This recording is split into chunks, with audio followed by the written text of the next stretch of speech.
D'abord, je me présente, donc Stéphane Mabec, je suis responsable du développement gamme produit analyse pour SIC France. Là, vous avez mes coordonnées. Vous pourrez éventuellement me recontacter par la suite si vous avez des questions supplémentaires suite à ce webinaire. M'accompagnent aujourd'hui dans cette présentation mes collègues aussi d'autres pays. Il y a Daniel Pereira pour la partie Benelux, Martin Oeschger aussi pour la Suisse et Luis Alberto Roro pour l'Espagne, puisque nous avons des participants également de ces trois pays. Nous commencerons par une petite présentation brève du groupe SIC, de la société SIC. On rentrera ensuite dans le vif du sujet pour parler de la mesure continue du mercure, les réglementations, les challenges, et puis bien sûr la présentation de la solution SIC.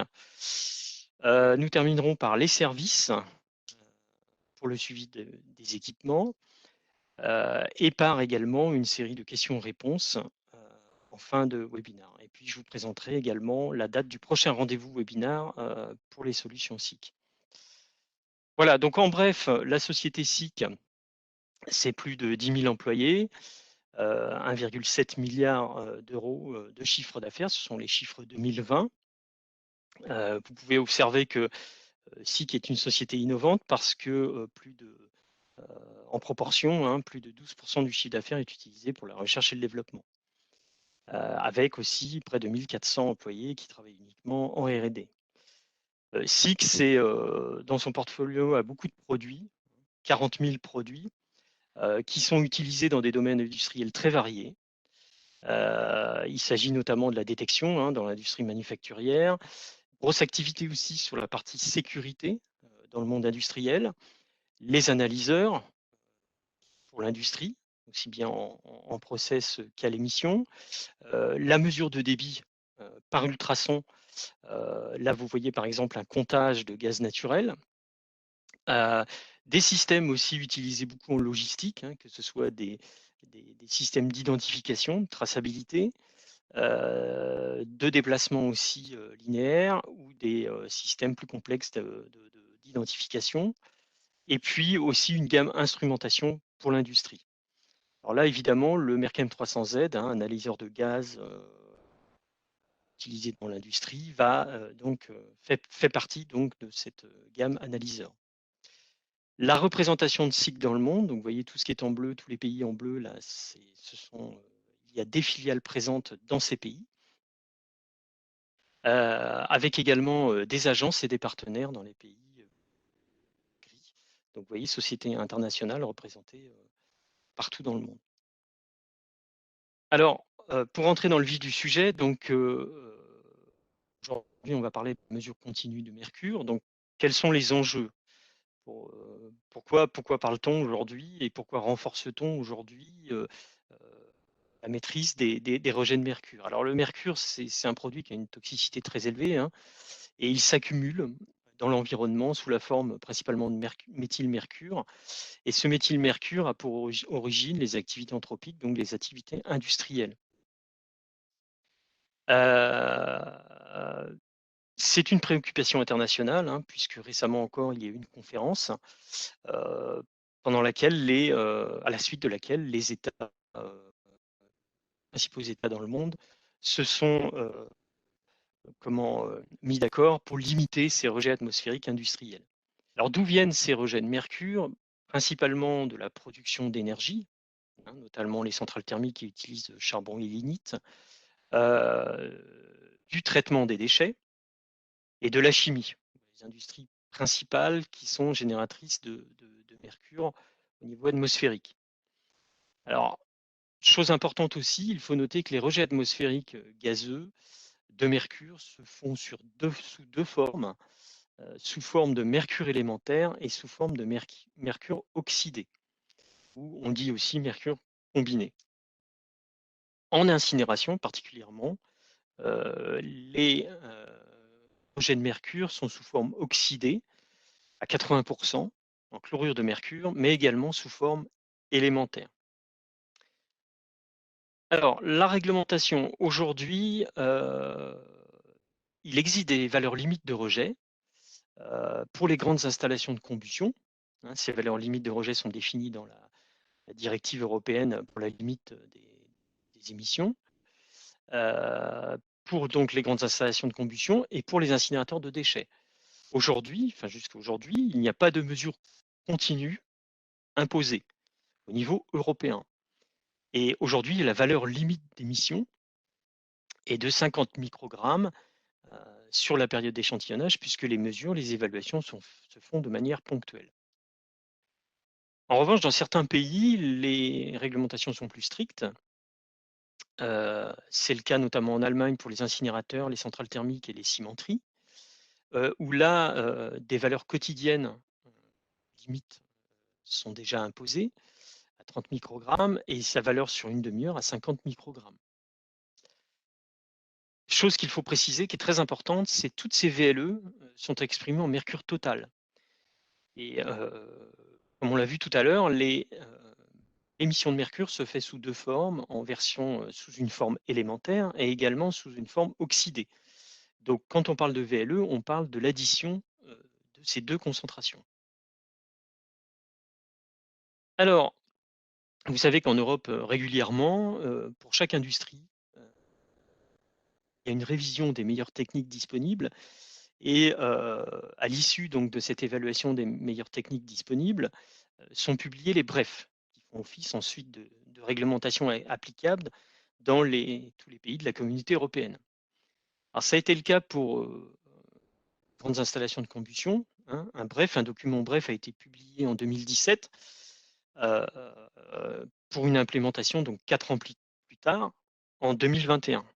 Pour l'incinération, le bref a été publié récemment, fin 2019, et ces recommandations, réglementations qui sont indiquées dans le bref doivent être appliquées en 2023, précisément en décembre 2023. Dans ce bref, incinération, il est bien précisé que pour les industries, enfin pour l'application type incinération de déchets, la mesure de mercure doit se faire en continu, avec une exception qui est précisée là. On peut éventuellement remplacer cette mesure continue par un échantillonnage à long terme, à long terme, ou par des mesures périodiques, si l'on garantit que le contenu des déchets que l'on incinère a une teneur en mercure connue et faible et stable. Alors, ce qui est rare en général quand on incinère des déchets, en particulier les déchets ménagers. Ce document bref donc, a été transcrit en loi, en tous les cas pour la France, par l'arrêté du 12 janvier 2021, qui reprend les obligations donc, du bref, avec une imposition de mesure en continu du mercure, avec un commentaire supplémentaire qui est lié au temps cumulé d'indisponibilité du dispositif de mesure en continu, ce qui veut dire que la continuité de mesure est nécessaire à l'émission, contrôle des rejets à l'émission, et cette indisponibilité ne doit pas excéder 500 heures cumulées sur une année. Alors quels sont les challenges donc, qui sont désormais imposés aux exploitants, incinérateurs? Bah déjà, on est sur un niveau de VLE qui est très faible. On parle de microgrammes sur toute une journée. 20 microgrammes, sachant que les autres polluants que vous voyez affichés ici à droite, on parle pour la plupart de milligrammes. Donc 20 microgrammes, c'est une valeur très faible. Probablement, sur la plupart des installations, des ajustements, des modifications du process seront nécessaires. Pour respecter ces valeurs limites journalières, il faut évidemment une mesure fiable, continue, assez rapide, hein, si l'on veut avoir une action efficace de réduction donc, de ces valeurs à l'émission quand ça dépasse la limite, et disponible, on l'a vu, quand on dit disponible, c'est par rapport aux 500 heures qui sont demandées dans la réglementation. On sait aussi par expérience qu'en incinération, on a des pics, des fortes variations, des pics qui sont liés au combustible. Ces pics, on ne peut pas toujours les maîtriser, ne connaissant pas exactement la teneur en mercure des déchets que l'on incinère. On a aussi dans les procédés, ça a été identifié par différentes études, des phénomènes d'adsorption et de désorption. Donc ça veut dire quoi? Bah, ça veut dire que tout simplement, à certains moments, on va avoir une partie du mercure qui va être absorbée par les différents éléments, matériaux du procédé. Et on va avoir soudainement des phénomènes de désorption, c'est-à-dire on va voir apparaître des pics, parfois bien longtemps après que les mesures process aient indiqué une valeur haute en mercure. Dans certains cas, une régulation process sera nécessaire. Donc là, on sera tenu de faire des mesures sur gaz brut, donc des gaz non épurés et à forte teneur en poussière. Et pour que ce soit efficace en termes de régulation, il faudrait que cette mesure soit continue et rapide. Donc, en conclusion, pour répondre aux nouvelles exigences, on a besoin d'une mesure directe, continue, rapide et du mercure total, puisque la réglementation, encore une fois, porte sur les concentrations de mercure total.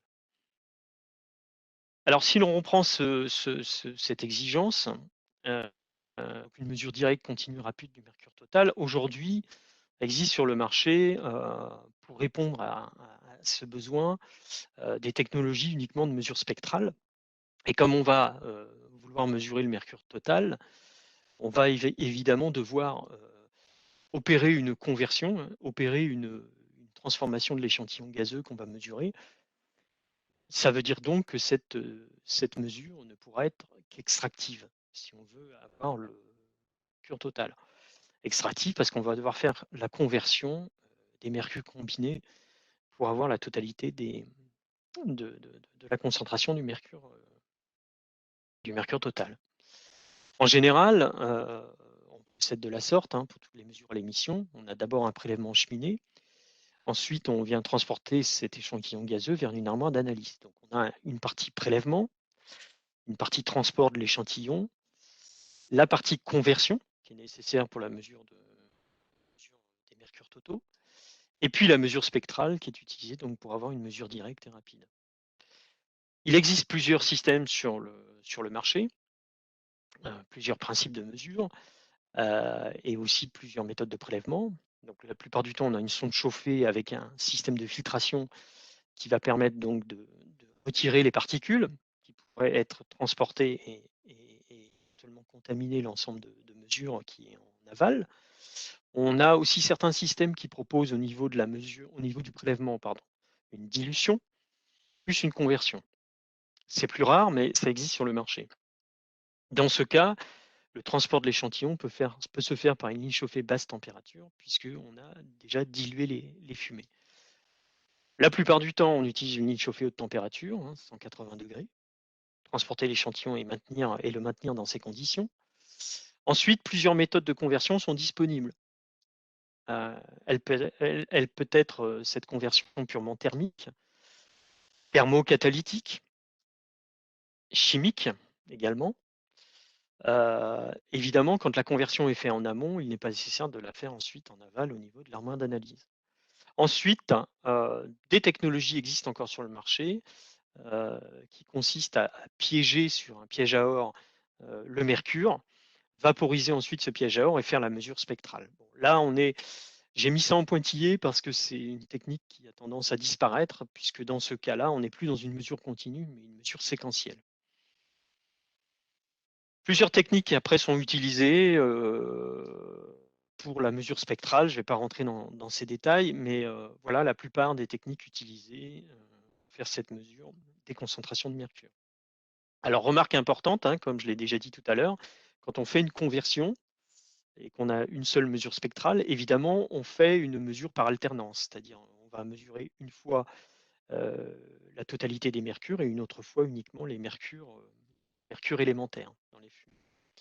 Donc on est sur une mesure discontinue, ce qui ne répond pas aujourd'hui aux besoins du marché. Quand on a une conversion chimique, souvent on augmente considérablement les temps de réponse. Or, ce qu'on cherche aujourd'hui, encore une fois, c'est un temps de réponse très court. Alors, si on veut simplifier au maximum cette, ces technologies de mesure, on va évidemment, puisqu'on cherche à mesurer les mercures totaux, on ne va pas faire une alternance conversion-non-conversion. On ne va pas non plus utiliser la dilution. On ne va pas faire de traitement chimique, de conversion chimique. On ne va plus utiliser ces technologies de gammation sur des pièges à or. Et encore mieux, on peut éviter également la conversion catalytique qui impose l'usage d'un catalyseur qui peut, on le verra tout à l'heure, provoquer également des dérives de mesure. Le Merkem, alors oui, pardon. La plupart aujourd'hui des technologies spectrales utilisées sont les deux premières, hein, les plus performantes et qui permettent de descendre dans des gammes assez faibles de mesure, comme l'exigent aujourd'hui les nouvelles VLE. Pour le Merkem 300Z, alors le principe du Merkem 300Z, c'est que justement, on a simplifié, beaucoup simplifié tout ce qui est prélèvement, transport et analyse. On a bien sûr une sonde chauffée pour le prélèvement avec une unité de filtration chauffée. On va transporter le gaz échantillon dans une ligne chauffée à 180 degrés. On fait une conversion purement thermique, haute température. Donc on vient là réduire grâce à l'effet de la température à une haute température, on vient réduire donc les mercures combinés en mercure élémentaire. Et on passe ensuite directement à l'analyse spectrale. Donc vous voyez, on a choisi les solutions les plus simples hein, pour à la fois avoir un équipement fiable, mais aussi avec des temps de réponse très courts et une exploitation aussi plus aisée.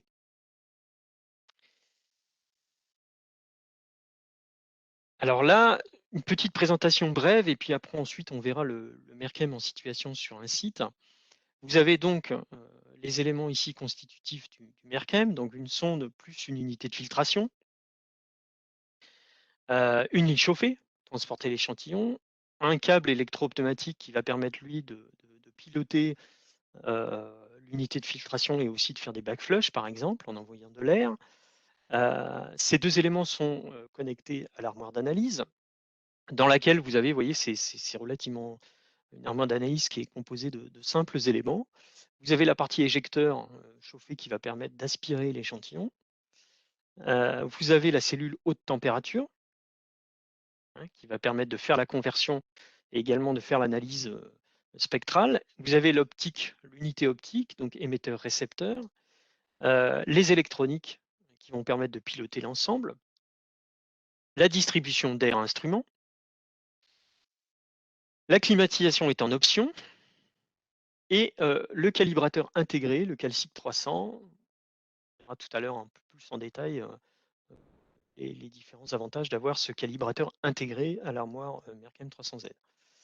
Voilà, donc on peut vous présenter également le Merkem en situation,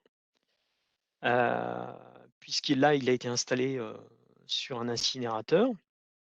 Et on va voir donc les différents composés décrits en live sur un site.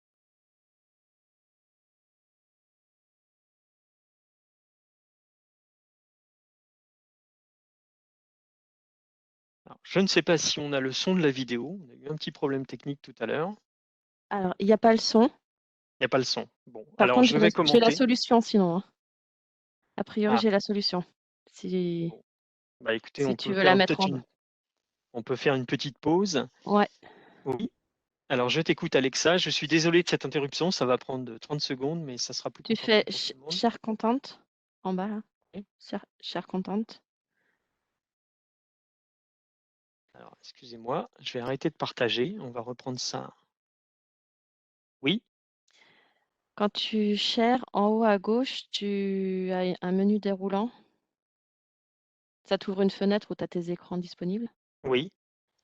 En haut à gauche, tu as un menu déroulant où par défaut, ça partage que les images. Si tu regardes en bas, tu as motion et vidéo.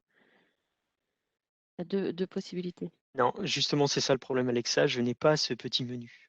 Ah, d'accord. Bon, bah, j'ai pas de solution. Tu vas Oui. devoir commenter alors. Désolée. Bon. Merci quand même.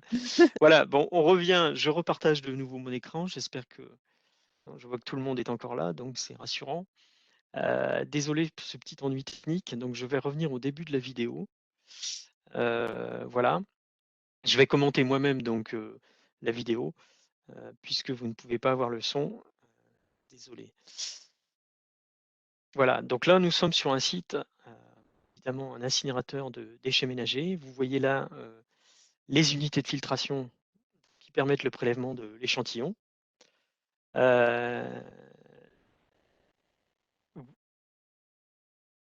Voilà, donc l'unité de prélèvement avec la sonde. L'échantillon est donc aspiré par cette sonde. Et à l'intérieur de cette unité de filtration, vous avez donc le filtre chauffé hein, à 180 degrés.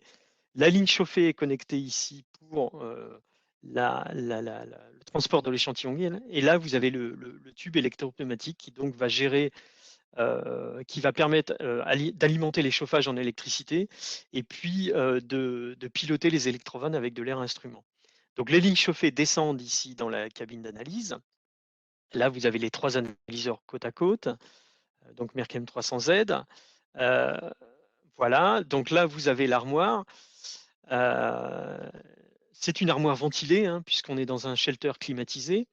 Vous l'avez vu tout à l'heure, les armoires Merkem existent aussi en version climatisée hein, pour être éventuellement utilisées outdoor, donc à l'extérieur, et elles sont d'un indice de protection IP55.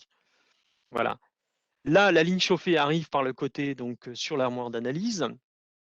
Le câble électro-pneumatique arrive là à travers le presse-étoupe donc dans l'armoire.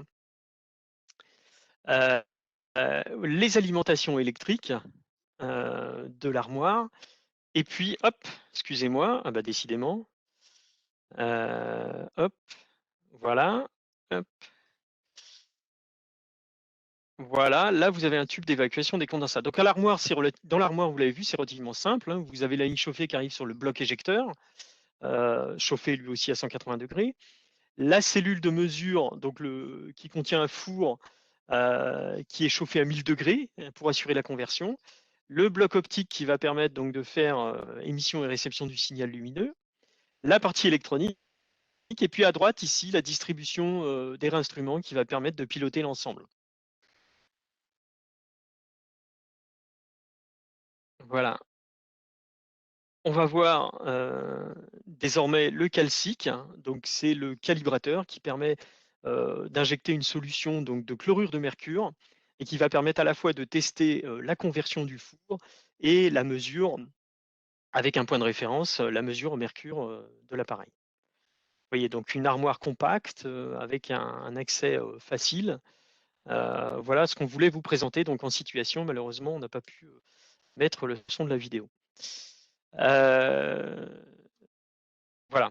Alors là, c'est pour reprendre le schéma fluide. Donc vous avez là aussi une petite animation. Donc vous retrouvez l'ensemble, hein, la sonde, le système de filtration, la ligne chauffée, le circuit fluide à l'intérieur de l'éjecteur, la cellule dans laquelle va être véhiculé le gaz, et puis la partie optique. Donc on alimente un air instrument, un éjecteur, ça pour effet d'aspirer donc l'échantillon en cheminée, l'échantillon suit la ligne chauffée, arrive ensuite dans le bloc éjecteur et est évacué par l'éjecteur.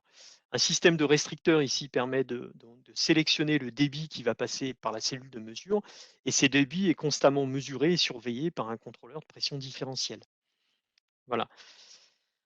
Quand vous souhaitez faire donc un contrôle en point d'échelle avec le calcique, hein, on injecte une solution chlorure de mercure dans un évaporateur et cette solution est injectée directement en tête de sonde comme l'exige donc la norme européenne ER 1481 pour le contrôle complet de l'ensemble de mesures. Donc vous allez avoir ici une solution, enfin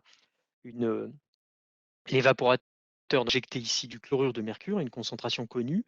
L'échantillon gazeux va être aspiré et va suivre le cheminement classique s'il s'agissait de l'échantillon gazeux de la cheminée.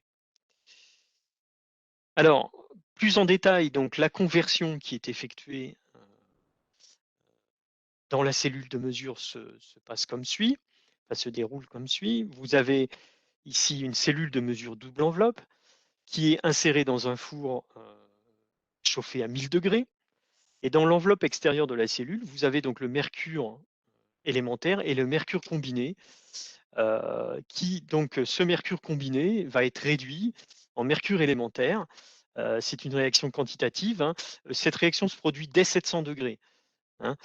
Donc à 1000 degrés, on est sûr de convertir la totalité des mercures combinés. Alors l'avantage de cette conversion de température, c'est qu'on a un rendement de conversion constant, aucun consommable, donc on n'a pas de catalyseur, donc on n'a pas nécessité de changer un consommable régulièrement pour assurer la continuité et un taux de conversion à 100%. Et puis, on peut donc effectuer, on n'est pas obligé de, par exemple, faire des contrôles de conversion tous les mois. L'utilisation du calcite 300 est suffisante tous les 6 mois. Donc voilà pour la partie conversion et four haute température. Une des particularités aussi du Mercalm 300Z, c'est sa techno de mesure, ce qu'on appelle à effet Zeeman. Alors là, une petite aussi animation qui va expliquer, qui va décrire comment on procède pour avoir une mesure très précise et très indépendante des interférents. Vous avez donc une lampe à vapeur de mercure qui émet un signal lumineux. Ce signal lumineux est renvoyé par un miroir semi-transparent, traverse la cellule, donc on va faire passer le gaz à mesurer, et revient à l'aide d'un réflecteur sur le détecteur. Alors voilà concrètement ce qui se passe. Vous avez donc la lampe à vapeur de mercure qui émet un signal lumineux, et vous avez au bout ici le spectre d'absorption du mercure. On vient appliquer un champ magnétique autour de cette lampe, et ça pour effet, c'est l'effet Zeeman, hein, ça pour effet de créer deux longueurs d'onde différentes. Une longueur d'onde qui va donc être en dehors du spectre d'absorption du mercure, et une longueur d'onde qui va être toujours, elle, dans le spectre d'absorption du mercure. Cette lumière a pour effet, enfin l'effet Zeeman a pour effet aussi de faire une circulation, une polarisation circulaire du signal lumineux. Et avec un système, avec plusieurs systèmes électroniques, on va donc venir moduler et séquencer aussi le signal lumineux. Et avec un polarisateur, ou un polariseur, pardon, on va venir séquencer et sélectionner de manière séquentielle les deux signaux. Donc vous voyez ici, ce qu'on peut observer sur le traitement de ce signal lumineux, c'est qu'on a un signal lumineux en dehors qui va servir de signal de référence, en dehors du spectre d'absorption du mercure, et un signal lumineux qui, lui, est dans le spectre d'absorption du mercure. Et ces deux signaux, ces deux mesures se font toutes les 2 microsecondes, donc de manière très rapide. Ça veut dire aussi que toutes les 2 microsecondes, on a une valeur mesurée à la fois du signal de référence et à la fois du signal de référence et à la fois du signal d'absorption du mercure. Donc, gros avantage de ce système, c'est que déjà pour le traitement du signal lumineux, on n'a pas de pièce mobile, on n'a pas de chopper avec des moteurs, on n'a pas, tout est fait par, par un modulateur photoélastique. On a une vraie mesure continue. Hein, je vous ai parlé tout à l'heure d'un échantillonnage de l'ordre de 2 microsecondes. Et la conséquence aussi d'utiliser ce système, c'est qu'on a des interférences croisées très faibles, c'est-à-dire les autres composés qui sont dans la matrice de gaz vont avoir une interférence très faible sur la mesure de mercure. Alors comment on l'explique? C'est assez simple. Ici, on prend l'exemple du SO2, hein, qui est un composé qui a des raies d'absorption aussi dans l'UV. Vous voyez ici, par exemple, la raie d'absorption du mercure, on est à peu près de 180 nanomètres à 350 nanomètres. Pour le SO2, pardon, excusez-moi, je me suis trompé, c'est la raie d'absorption du SO2. Et effectivement, si on utilise la longueur d'onde de la vapeur de mercure pour faire la mesure de mercure, on voit que le SO2 ici va avoir une influence. Donc, grâce à l'effet Zeeman, si on fait une loupe là sur ce qu'on observe sur ce spectre d'absorption SO2, on distingue donc, on émet donc deux longueurs d'onde différentes, une qui va nous servir pour la mesure du zéro, hein, de référence, et une qui va nous servir pour la mesure de mercure. Et vous voyez que, en grossissant ici, on voit que l'influence du SO2 est la même, qu'on soit sur le signal de référence ou sur le signal de mesure. Et donc, quand on vient faire la mesure du mercure, On vient comparer donc ces deux signaux, mesure de référence, et donc forcément l'influence du mercure vient s'annuler, puisqu'on a une influence identique au niveau des deux longueurs d'onde. Donc ça pour effet, et c'est aussi vrai pour d'autres composés, ça pour effet aussi de diminuer très largement, enfin de réduire de manière très importante les interférences sur la mesure de mercure. Et on constate effectivement que sur la gamme certifiée de l'appareil de 10 microgrammes par mètre cube, on a une influence totale des interférents qui est inférieure à 0,5%. En ce qui concerne sinon les possibilifications donc, du point d'échelle sur le analyseur Mercam 300Z, on a deux possibilités. On a un filtre optique intégré pour un ajustement quotidien, donc qui va permettre de corriger une éventuelle dérive. Et on a aussi le calibrateur intégré avec du chlorure de mercure qui va permettre à la fois de tester la conversion et faire les vérifications de point d'échelle, notamment pour les nécessités du CAL 3. Ces deux éléments ont bien été évalués par le TÜV et sont bien clairement nommés dans le certificat que vous pouvez trouver sur le site cal1.de, où vous aurez des éléments complémentaires sur les gammes de certification et sur les interférences et sur l'incertitude totale de mesure de l'appareil. Les avantages, c'est qu'avec ce système complet, vous n'avez besoin d'aucun gaz étalon externe. Hein. La périodicité de maintenance est étendue à 6 mois, c'est-à-dire les vérifications qu'on va faire avec du chlorure de mercure, on va les faire uniquement tous les 6 mois. Et puis surtout, le calcique étant piloté par le système d'analyse, vous pouvez déclencher des calibrations en automatique, donc faire ces opérations de CAL 3 de manière automatique et contrôler la conversion aussi de manière automatique, sans intervention extérieure.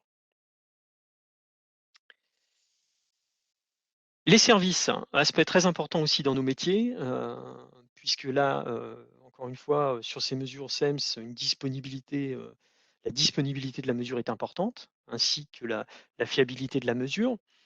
La gamme de maintenance, l'intervalle de maintenance est assez élargi sur ce Mercam 300Z, hein, il est assez autonome en autocontrôle, donc un intervalle de contrôle de 6 mois est exigé par le TÜV. Et puis comme vous l'avez vu dans les différents éléments que je vous ai communiqués tout à l'heure, que ce soit au niveau du prélèvement, du conditionnement de l'échantillon ou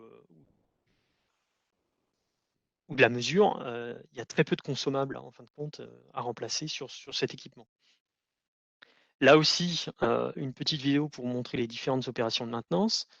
Donc sur le système de prélèvement, vous voyez que l'intervention est simple. On contrôle donc si le filtre est encrassé ou pas. Éventuellement, on le remplace avec ses joints. On effectue aussi avec des outils logiciels des diagnostics assez poussés du matériel. Là, vous voyez que l'opérateur vérifie l'éjecteur et éventuellement peut faire une maintenance sur l'éjecteur.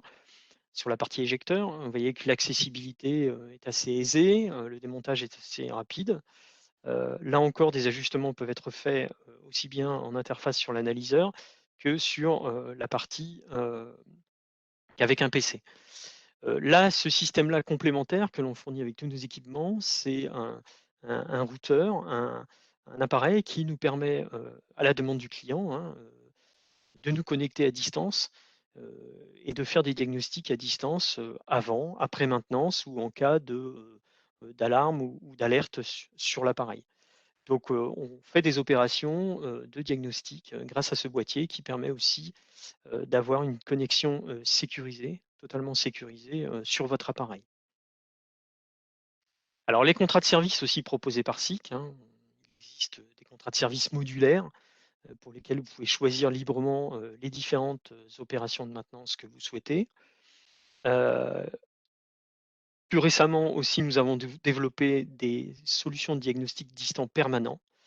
Ce petit boîtier est installé dans l'armoire d'analyse et permet de communiquer en permanence les paramètres clés que nous devons contrôler sur l'appareil. Ça permet donc de développer, d'avoir des alertes, des pré-alarmes, on va dire, et en permanence, et donc de planifier ou éventuellement même d'optimiser les interventions de maintenance en, notamment en élargissant les intervalles de maintenance. Donc ça vous permet ça d'avoir une surveillance, d'avoir une réactivité très forte et de aussi optimiser les coûts d'exploitation par des maintenances étendues. Voilà les tableaux de bord que l'on propose et qui sont accessibles. Vous voyez là, vous avez un Mercalm 300Z qui est connecté. Le nom du client évidemment ici est masqué, mais des appareils sont déjà connectés à ce système.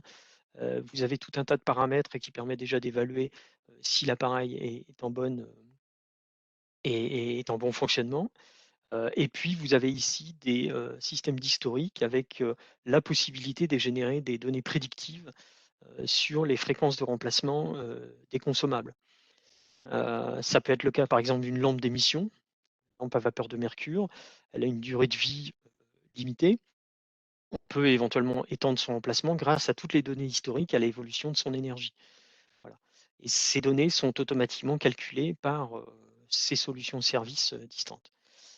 Les opérateurs peuvent aussi, sur site, se connecter à ces outils distants, ainsi que le support SIC à n'importe quel moment.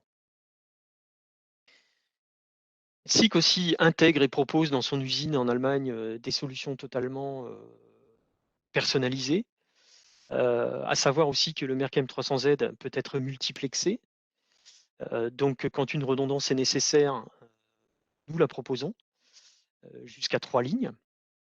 Et évidemment, tous ces équipements peuvent être personnalisés en fonction du nombre de lignes et des contraintes d'installation sur chaque site. Voilà, pour résumer, SIC donc, est un groupe mondial, mais avec des organisations locales, des organisations commerciales et services. SIC a une grande expérience sur la mesure continue à l'émission, mais également sur la partie, et notamment sur la partie mercure, puisque ce modèle d'analyseur existe depuis 2012 et a déjà été produit à plusieurs centaines d'exemplaires. SIC est capable de fournir toute la gamme SEMS, c'est-à-dire les analyseurs multigaz, les analyseurs de poussière et également la mesure de débit par ultrason. Le Mercalm 300Z peut être utilisé aussi en process. Nous avons de l'expérience donc sur la mesure mercure en process sur de nombreux sites. Et donc, dans les cas où cette mesure s'avère nécessaire pour respecter la réglementation, nous pouvons aussi fournir, et il s'agit du même type d'analyseur. Je vous ai aussi précisé que nous proposons également des services innovants qui permettent d'optimiser la maintenance et de garantir la disponibilité des équipements.